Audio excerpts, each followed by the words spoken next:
Sir, திமுக கூட்டணியிடையே தொடர்ந்து இழுபறி தான் போயிட்டு இருந்துச்சு. இந்த நிலையில விசிகாவுக்கும் சிபிஎம்க்கும் தொகுதி ஒதுக்கி முடிச்சிட்டாங்க ஒரு வழியா. விசிகாவுக்கு 8 தொகுதிகள் ஒதுக்கியிருக்காங்க. இதை பத்தி உங்களோட பார்வை எப்படி சார் இருக்கு? அடிமைத்தனத்தின் உச்சமாக திருமாவளவன் நடந்து கொண்டிருக்கின்றார் என்பது தான் இது காண்பிக்கின்றது. அரசியல் வைத்து பிழைப்புக்காக, அரசியல் வியாபாரத்திற்காக இவர் அடிமை சாசனம் எழுதி கொடுத்திருக்கின்றார். திருமாவளவன் அவர்கள் திராவிட முன்னேற்ற கழகத்திற்கு தன்னுடைய அரசியல் வியாபாரம் போய்விடக்கூடாதே என்ற ஒரு பயத்தால் அடிமை சாசனம் எழுதி கொடுத்திருக்கிறார் என்று தான் நான் பார்க்குறேன். என்ன காரணம்னா, ஊருக்கெல்லாம் அடங்கமறு, அத்துமீறு அப்படின்லாம் சொல்லக்கூடிய திருமாவளவன் அவர்கள் கூட்டணி விஷயத்தில் மிகவும் தடுமாறி போய் அவர் தன்னுடைய நிலை தாழ்ந்து போய், ஏன்னா அவங்க என்னென்ன பில்டப்லாம் கொடுத்தாங்க. தமிழகத்தின் மிகப்பெரிய சக்தி நாங்கள், தமிழ்நாட்டில் எங்களை இல்லாமல் யாரும் ஆட்சி அமைக்க முடியாது, தமிழ்நாட்டில் ஒப்பற்ற தலைவர் திருமாவளவன் அவருடைய தொண்டர் அடிப்படைகள்லாம் பேசினாங்க. நேற்று கூட அந்த கட்சியில் இருக்கக்கூடிய சங்கத்தமிழன் என்பவர் ஒரு சில யூடியூப் சேனலுக்கு பேட்டி கொடுக்கும்போது, தமிழ்நாட்டில் விடுதலை சிறுத்தையை ஒதுக்கிட்டு யாரும் அரசியல் செய்ய முடியாது, ஒரு ஒப்பற்ற சக்தி, நாங்கள் 10க்கு மேலே இரட்டை இலக்கத்தில், இரட்டை இலக்கம்னா 10 இரட்டை இலக்கம் தான், 99 இரட்டை இலக்கம் தான். ஆனால் பல நெறியாளர்கள் அந்த இவங்களை ஃபிக்ஸ் பண்ணி கேள்வி கேட்குற மாதிரி, கார்னர் பண்ணுற மாதிரி கேட்குறதே கிடையாது. அதனால் போகிற போக்கில் அவங்கள பதில் சொல்ல விட்டுட்டு வேடிக்கை பார்க்குறாங்க. அவர் என்ன சொல்கிறார், நாங்கள் இரட்டை இலக்கத்தில் தான் தொகுதி கேட்டிருக்கோம், எங்களுக்கு இரட்டை இலக்கத்துக்கு குறைவாக கொடுத்தாக்க எங்கள் தொண்டர்கள்லாம் சோர்ந்து போயிடுவாங்க, வேலை செய்ய மாட்டாங்க, எங்களுடைய ஓட்டு டிரான்ஸ்ஃபர் ஆகாது, திமுக தோக்கிறதுக்கு தான் வாய்ப்பு இருக்கும், போராடி தான் தொகுதியுமே வாங்கிட்டு இருக்கோம் அப்படிங்கிற மாதிரியும் தெரிவிச்சிருக்கு. அது திருமாவளவனே என்ன சொல்லியிருக்காரு, எல்லா இடத்துலையுமே நாங்கள் போராட வேண்டியதாக இருக்குது, எங்களுக்கு உதவி செய்ய யாரும் இல்லை, நிதி திரட்ட கூட போராடுறோம் அப்படிங்கிற மாதிரி. நிதி அவங்களுக்கு என்னங்க, நிதி ஒரு பெரிய விஷயம். 2ஆம் நம்பர் பிஸ்னஸ் பண்ணுறவன் பூரா முக்கால்வாசி பேர் விடுதலை சிறுத்தையில் இருக்கான். விடுதலை சிறுத்தைங்கிற கட்சியானது அது ஒரு சமூக விரோதிகளின் கூடாரமாக கொஞ்சம் கொஞ்சமாக மாறி கொண்டிருக்கின்றது. நூறடி ரோட்டில் இருக்கிற அவங்களுடைய அலுவலகமே ஆட்டையப்பட்ட அலுவலகம், விடுதலை சிறுத்தை அலுவலகம். அந்த அளவுக்கு கோர்ட்டு தீர்ப்பு வாங்கிறதுக்கு முன்னாடி வேற சூழ்ச்சி பண்ணி திரும்பி அந்த இடத்த ஆக்கிரமித்து இன்னைக்கு அந்த இடம் ஒரு ஆடிட்டர் இடம். அது அந்த இடம் ஆட்டையை போடப்பட்ட இடம். தன்னுடைய தலைமை அலுவலகத்தையே ஆட்டையை போட்ட கட்சி தொண்டை மட்டும் யோக்கியமாக இருப்பான், தலைமை யோக்கியமாக இருந்தாலும் தொண்டை யோக்கியமாக இருப்பான். இந்த கட்சியில் பல தொண்டர்கள் யோக்கியமானவர்கள். விடுதலை சிறுத்தையை பொறுத்த வரைக்கும் அப்பாவிகள். இவருடைய வெட்டு கோஷங்களுக்கும் வாய் சவடாலுக்கும் அவங்க இவங்களெல்லாம் பகடைக்காயாக வைத்து அவர் திருமாவளவன் இந்த பட்டியல் சமுதாயத்தைச் சேர்ந்த சகோதரர்களை பகடைக்காயாக வைத்து அவர்களை பணயம் வைத்து தான் அவர் தன்னுடைய வயிறை வளர்க்கின்றார் என்று நான் குற்றம் சாட்டுகின்றேன். ஒரு சாதாரண ஆட்கள் கூட விடுதலை சிறுத்தை மேலே பட்டியலின சமுதாயத்தைச் சேர்ந்த எண்ணற்ற சகோதரர்கள் இவரை நம்புகிறாங்க. ஆனால் திருமாவளவன் நம்பிக்கைக்கு உகந்த மனிதர் அல்ல அப்படிங்கிறது அவருடைய கடந்த கால அரசியல் வாழ்க்கையும் காமிக்கும், அவருடைய செயல்பாடுகளும் காமிக்கிறது. சங்கத்தமிழன் நாங்கள் 10க்கு மேலே சீட்டு கண்டிப்பாக வாங்குவோம் அப்படின்னு சொல்லிட்டு கடைசியில் 8 சீட்டுக்கு செட்டில் ஆகிருக்காங்க. ஆனால் போன வாட்டி 6 தானே கொடுத்துருந்தாங்க, அதை விட 2 தொகுதிகள். அதை என்ன சொன்னாங்க, நேற்று வரைக்கும் பேசப்பட்ட பேச்சு என்னென்னா, 5 சட்டமன்ற தொகுதி நீங்கள் பானை சின்னத்தில் நின்றுங்க, 3 உதயசூரியனில் நிற்கணும், எப்படி 4 தொகுதி வைகோக்கு கொடுத்துட்டு 4ல் 3 உதயசூரியனில் நிற்க சொல்லிட்டு 1 மட்டும் உங்கள் சின்னத்தில் நின்றுங்கன்ட்டாங்க. அப்போ திருமாவளவனுக்கு இது இன்னும் அழுத்தமாகும். அந்த காரணத்தினால அவங்க ஏதோ முரண்டு பிடிச்சாரா, சண்டை போட்டாரா, இல்லை கதறி அழுதாரா, காலை பிடிச்சி கெஞ்சினாரா, அது நமக்கு தெரியாது. ஆனால் ஏதோ ஒரு இதில் காம்ப்ரமைஸ் ஃபார்முலாவில் 8 சீட்டுக்கு அவங்க ஒத்துட்ருக்காங்க. இன்றைக்கி இன்னொரு விஷயம், எந்த பத்திரிகையாளரும் கூர்ந்து கவனிக்காத ஒரு விஷயம், ராஜ்யசபாவை பற்றி பேசும்போது 2026 இப்போ தாங்க 4 சீட்டுக்கு முடிஞ்சிருக்கு, இனிமேல் 2028 தான் 6 சீட்டுக்கு வரும், அதுக்கப்புறம் 2 வருஷம் கழிச்சு.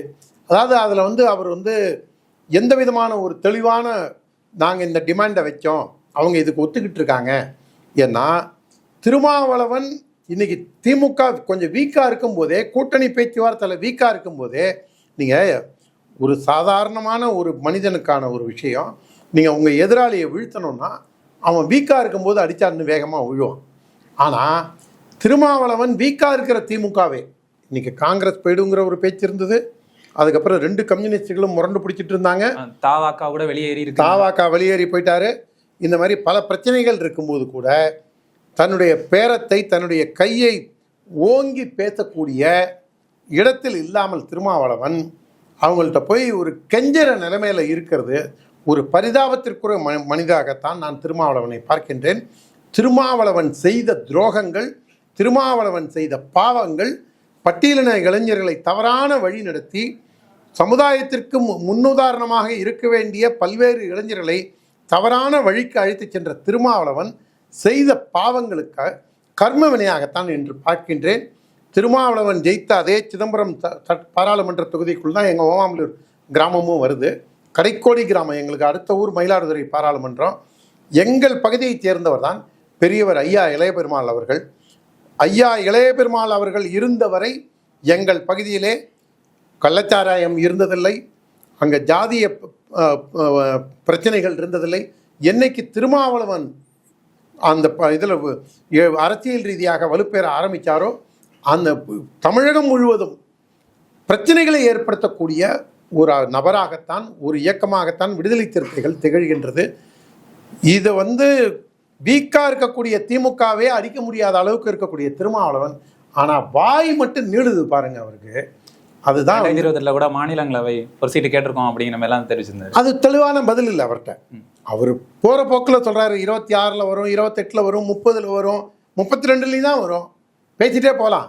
அது அளவு இல்லாமல் அவர் பாட்டுக்கு ஒரு தெளிவில்லாமல் பேசுகிறார். இந்த நிலையில் சிபிஎம்மே ஒரு 5 தொகுதிகள் திமுக கூட்டணியில் ஒதுக்கப்பட்டிருக்கு. ஒரு நிலையில் நாங்கள் போராடி இதை மாரி இரட்டை இலக்கத்தில் வாங்கிடுவோம் அப்படிங்கிற மாரி தெரிவிச்சிருந்தாங்க.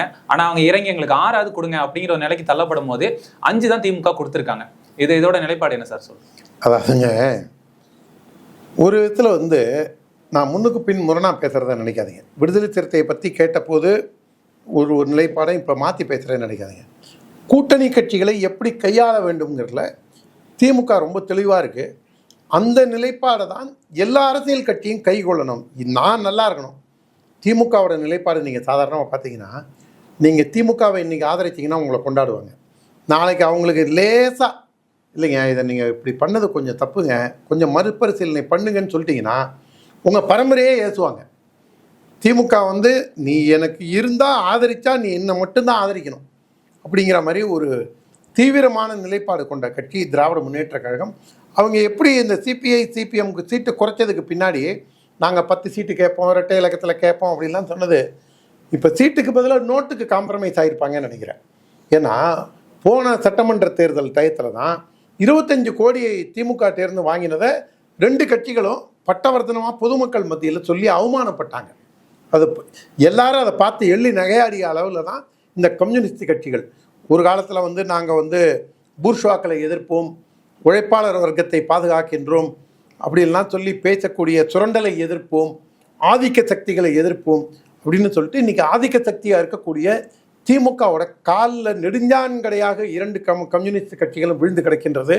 அதுவும் சிபிஎம் தான் இன்னும் குரூர காமெடி.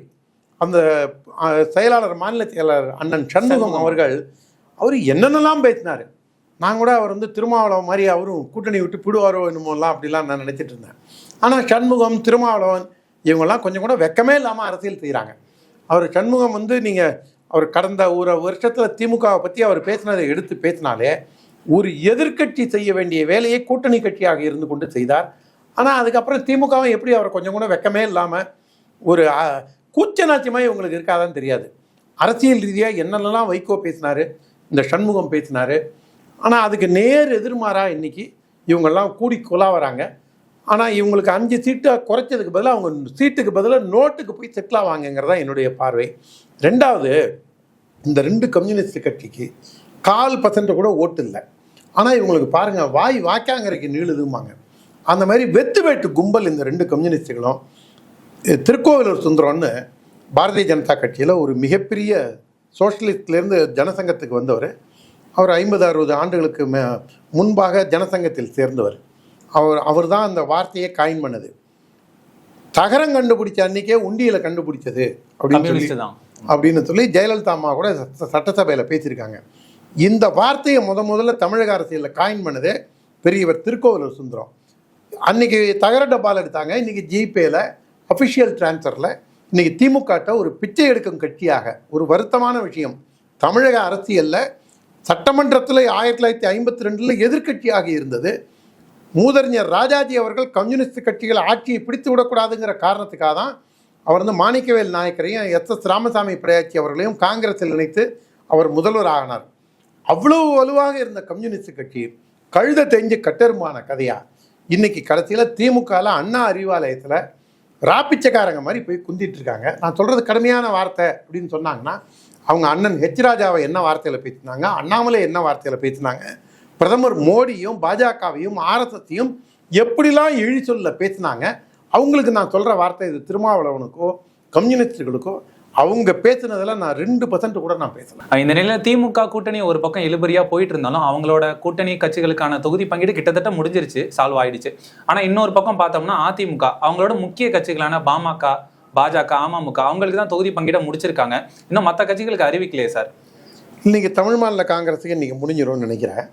தமிழ் மாநில காங்கிரஸ் மீதி இதர கட்சிகள் ஜான் பாண்டியன், அதுக்கப்புறம் டாக்டர் கிருஷ்ணசாமி, ஏசி சண்முகம், இவங்களுக்கு இல்லாமல் ஒரு சுமூகமான ஒரு இதில், அதே மாதிரி புரட்சி பாரதம், இதெல்லாம் எல்லாமே ஒரு பெரிய அளவில் எந்த ஒரு சிக்கலும் இல்லாமல் சுமூகமாக முடியக்கூடிய நிலையை நோக்கி வந்துட்டது. நீங்கள் அதே திமுக கூட்டணியில் கிட்டத்தட்ட முடிஞ்சிடுச்சுனீங்கல்ல, அதை முடிக்காமல் தேமுதிக வச்சுருக்காங்க. என்ன காரணங்கிறத நீங்கள் ஆராய்ந்து பாருங்கள். இப்போ சிபிஐக்கு ஒரு சீட்டை குறைச்சாங்க, சிபிஎம்க்கு ஒரு சீட்டை குறைச்சாங்க, மதிமுகவுக்கு 2 சீட்டை குறைச்சாங்க. இந்த பக்கம் விசிகா வந்து 15 வேணும், 12 வேணும், 99 வேணும், 180 வேணும், இப்படிலாம் அவங்க கேட்டுட்டு இருந்தாங்க. நீ இந்த முகமது பின் துக்ளக்கில் ஒரு டயலாக் வரும், அதில் அண்ணாதுரை குரலில் ஒரு கேரக்டர் பேசும், டேகள் எங்கள் ஆலோசனைகளை கேட்டுத்தான் நடக்க வேண்டும் அப்படின்னு சொல்லி அந்த கேரக்டர் சொல்கிறதுக்கு அதுக்கு துக்ளக் சொல்லுவார். அதுக்கு பதிலடியாக, உங்கள் ஆலோசனைகளை நீங்கள் கூறலாம், ஆனால் அதனை கேட்டு நடக்க வேண்டும் என்ற அவசியம் எனக்கு இல்லை அப்படின்னு துக்ளக் சொல்லுவார். அந்த மாதிரி திருமாவளவனை யாரை கேட்குற, கேளு அண்ணனை தானே கேட்குற, அந்த வடிவேல் ஜோக்கை நீங்கள் தம்பி எல்லாரும் பார்த்துருப்பீங்க. கிட்டத்தட்ட திருமாவளவன் வந்து அந்த வடிவேல் ஜோக்கு மாதிரி ஆயிட்டார். நேத்தி வரைக்கும் திமுகவை கடுமையாக விமர்சிச்சுட்டு இருந்த பிரேமலதா விஜயகாந்த் அந்த பக்கம் போனோன்னா அவங்களுக்கு ஒரு ராஜ்யசபா சீட்டும் 10க்கும் மேற்பட்ட சீட்டு கொடுக்க போகிறாங்கங்கிறாங்க. அதனால் திமுக கூட்டணி வந்து ஒரு கொஹசிவ் அப்ரோச் இல்லை, அவங்களுக்குள்ள ஒரு விட்டு கொடுக்கும் மனோபாவமும். நீங்கள் இந்த மாறாக இந்த பக்கம் பாருங்கள், என்டிஏ தேசிய ஜனநாயக கூட்டணியில் அதிமுக தலைமையில் தமிழகத்தில் நாங்கள் தேர்தலை சந்திக்கும் போது இங்கே எந்த சிக்கலும் பெரிய அளவில் இல்லை. இத்தனைக்கும் டிடிவிக்கும் இபிஎஸ்க்கும் பங்காளி சண்டை இருந்தது. பங்காளி சண்டை இல்லை, அது பங்காளி சண்டை. அதனால தான் உடனடியாக ஒன்று கூட முடிஞ்சுது. அண்ணன் தம்பி சண்டை தான், அது ஒன்று கூட முடிஞ்சுது. ஆனால் இந்த பக்கத்தில் நீங்கள் பாருங்கள், இவங்க எல்லாமே பின்னாடி முதுகில் கத்தியை வச்சுட்டு யாரை எப்போ சொருவலாங்கிற லெவலில் தான் இந்த திமுக கூட்டணி இருக்குது. தேர்தலில் இந்த வீக்னஸ் எதிரொலிக்கும், திமுக அதனால் கண்டிப்பாக தோக்கும் அப்படிங்கிறது தான் என்னுடைய கணிப்பு. இந்த நிலையில வந்து அதிமுக அவங்களோட தேர்தல் அறிக்கைகளை வெளியிட்டிருக்காங்க. ஃபர்ஸ்ட் 1ஆம் கட்டம், 2ஆம் கட்டம் அப்படின்னு சொல்லிட்டு 3 கட்டமா அறிவிச்சிருந்தாங்க. இப்போ மொத்தமா அவங்களோட தேர்தல் அறிக்கையில வெளியிட்டிருக்காங்க. இதுல பல இலவசங்களை அவங்க வந்து இணைச்சிருக்காங்க. வெளியில ஃப்ரிட்ஜ் தருவேன் அப்படிங்கிற மாதிரி இலவசங்களாம் அறிவிச்சிருக்காங்க. ஒரு பக்கம் இலவசங்களே அறிவிக்க மாட்டோம், அதை எதிர்ப்போம் அப்படின்னு நின்னவங்க இவ்வளவு இலவசங்களை அறிவிக்கிறது என்ன சார்? இல்லை, அதோட மட்டும் இல்லை, இலவசங்கிறது வந்து நீங்கள் வந்து நீ 1 கொடுத்தா நான் 2 கொடுப்பேன் அப்படிங்கிற அளவில் கிட்டத்தட்ட போயிட்டுருக்கு. என்னுடைய இனிய நண்பராக இருந்து ஒரு ஆக்சிடெண்ட்டில் மறைந்து போன சுப்பிரமணியம் பாலாஜின்னு என்னுடைய நல்ல நண்பர், என்னுடைய குடும்ப நண்பர். அவர் மாவட்ட இளைஞரணி தலைவராக இருக்கும்போது நான் மாவட்ட இளைஞரணி துணைத் தலைவராக இருந்தேன் தென் சென்னை மாவட்டத்தில். என்னுடைய அரசியல் வளர்ச்சிக்கு அவரும் ஒரு அடித்தளம் விட்டவர். அதுக்கு முன்னாடி ஸ்ரீதர்னு இருந்தார், அதுக்கப்புறம் பாலாஜி, அதுக்கப்புறம் நான் வந்த இளைஞரணி தலைவராக. அந்த சுப்பிரமணியம் பாலாஜி தான் உச்சநீதிமன்றம் வரைக்கும் சென்று இலவசங்கள் கொடுக்கக்கூடாது என்று ஒரு வழக்கை தொடுத்து அந்த சுப்ரீம் கோர்ட் அன்றைக்கு இருந்த உச்சநீதிமன்றம் தெளிவான ஒரு உத்தரவு பிறப்பிச்சிருந்ததுன்னா இந்த அளவுக்கு வந்திருக்காது. ஆனால் இன்றைக்கி காலத்தின் கட்டாயம் தவிர்க்க முடியாமல் இதை செய்ய வேண்டியதாக இருக்கின்றது. நீங்கள் வந்து ஒரு அரசியல் விளையாட்டில், அரசியலுங்கிறது ஒரு சதுரங்க விளையாட்டு, அதில் நீங்கள் நேர்மை இதெல்லாம் நம்ம ஒன்றும் பெரிய அளவில் நீ அன்றைக்கி இப்படி சொன்னியே இன்றைக்கி இப்படி சொல்கிறியே, கண்டிப்பாக அது பேசப்படும். நான் கூட பேசும்போது திருமாவளவன் அன்றைக்கி அப்படி சொன்னார், இப்படி நடந்துக்கிறாருங்கும் போது அதே இது பாரதிய ஜனதாவையும் நோக்கி கேள்வி கேட்கப்படும், அதிமுக கூட்டணியை நோக்கியும் கேள்வி எழுப்பப்படும். ஆனால் 10க்கு 5 பழுது இல்லாமல் இருக்கா? அதில் 10க்கு 10 திமுக பழுது. இந்த கூட்டணியில் இப்போ இலவசங்களை அறிவிக்க வேண்டிய கட்டாயத்தில் மக்கள் நலன் அப்படிங்கிற ஒரு இதில் இதுக்கு பின்னாடி பெரிய விஷயங்கள் இருக்குது. I don't want to get in to that. அது பெரிய இதாக போகும். அதனால் காலத்தின் அருமை கருதி இது ஒரு தவிர்க்க முடியாத விஷயம். அதை தாண்டி இன்னும் பல்வேறு நல்ல விஷயங்கள் பல்கலைக்கழகங்களை உருவாக்க வேண்டியிருக்காரு. இது எல்லாத்தையும் தாண்டி கடந்த கால எடப்பாடியார் ஆட்சியில் 4.5 வருஷம் அவர் முதல்வராக இருந்தபோது 11 மருத்துவக் கல்லூரிகளை மோடிட்ட பேசி பெற்றுக்கொண்டு வந்தார். அந்த 11 மருத்துவக் கல்லூரிக்கு ஒரு மருத்துவக் கல்லூரிக்கு 500 டாக்டர்னா வருஷத்துக்கு 5500 டாக்டர். இப்போ இந்த 7-8 வருஷத்தில் கிட்டத்தட்ட 45,000 டாக்டர்கள் புதுசாக தமிழகத்தில் உருவாவதற்கு காரணமாக மரியாதைக்குரிய மோடியின் உதவியுடன் எதிர்க்கட்சி தலைவர், இன்றைய எதிர்க்கட்சி தலைவர், அன்றைய முதல்வர் எடப்பாடியார் அவர்கள் செயல்பட்டால் தமிழகத்திற்கு 45,000 புது மருத்துவர்கள் இன்றைய தேதியில் கிடைத்துள்ளார்கள். நான் சொல்கிறது இந்த 8 வருஷத்தில். அதே போன்று விவசாய பல்கலைக்கழகம் கொண்டு வரப்பட்டது மத்திய அரசு ஒத்துழைப்புடன் தான்.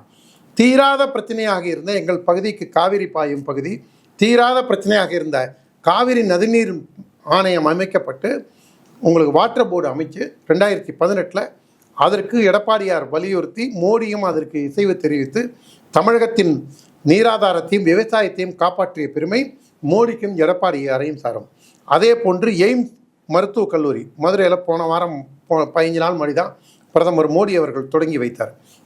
உலகத்தரத்திலான சிகிச்சை தமிழனுக்கும் கிடைக்க வேண்டும்ங்கிறதுக்காக எய்ம்ஸ் மருத்துவமனையை அங்கே கொண்டு வந்திருக்காரு. தமிழனின் வீர விளையாட்டு ஜல்லிக்கட்டு எத்தனையோ 1000 வருஷமாக இருந்ததை இந்த தமிழர்களுக்கு எதிராக செயல்படக்கூடிய திமுக காங்கிரஸ் கூட்டணியில் அந்த ஜல்லிக்கட்டு போராட்டம், ஜல்லிக்கட்டு விளையாட்டு தடை செய்யப்பட்டிருந்தது. போராட்டம் நடந்தாலும் அதற்கு தீர்வு அன்றைய முதல்வராக இருந்த ஓபிஎஸ்ஐ டெல்லிக்கு உடனடியாக அழைத்து அண்ணன் பொன் ராதாகிருஷ்ணன் அவர்கள் 2 நாளில் எல்லா மினிஸ்ட்ரியிலையும் கிளியரன்ஸ் பெற்றுக் கொடுத்து இன்னைக்கு தமிழன் ஜல்லிக்கட்டை இனிமேல் எந்த சக்தி வந்தாலும் தடை செய்ய முடியாதுங்கிற அளவில் இன்னைக்கு இவ்வளவு விஷயங்கள் தமிழகத்திற்கு பெற்று தந்துள்ளார். இதே போன்று வரக்கூடிய காலகட்டத்திலும் டபுள் இன்ஜின் சர்க்காராக மத்திய அரசுடன் மாநில அரசு இணைந்து டபுள் இன்ஜின் சர்க்காராக செயல்பட்டு தமிழகத்தின் எதிர்காலம் பிரகாசமாக இருக்கும். ஒருவேளை தட்டுக்கிட்டு திமுக மக்கள் ஓட்டு போட்டால் இந்த கடந்த 5 ஆண்டுகளில் எப்படி ஒரு இருண்ட ஆட்சியை, ஒரு சட்டம் ஒழுங்கு சீர்கெட்ட ஆட்சியை, ஒரு தரிகட்ட அளவில் போதைப் பொருட்களை பயன்படுத்தக்கூடிய ஆட்சியை மீண்டும் மக்கள் கொண்டு வர மாட்டார்கள் என்று நான் உறுதியாக நம்புகிறேன். எங்களோட இணைந்து பல்வேறு கருத்துக்களை பகிர்ந்ததற்கு நன்றி சார். நன்றி, வணக்கம்.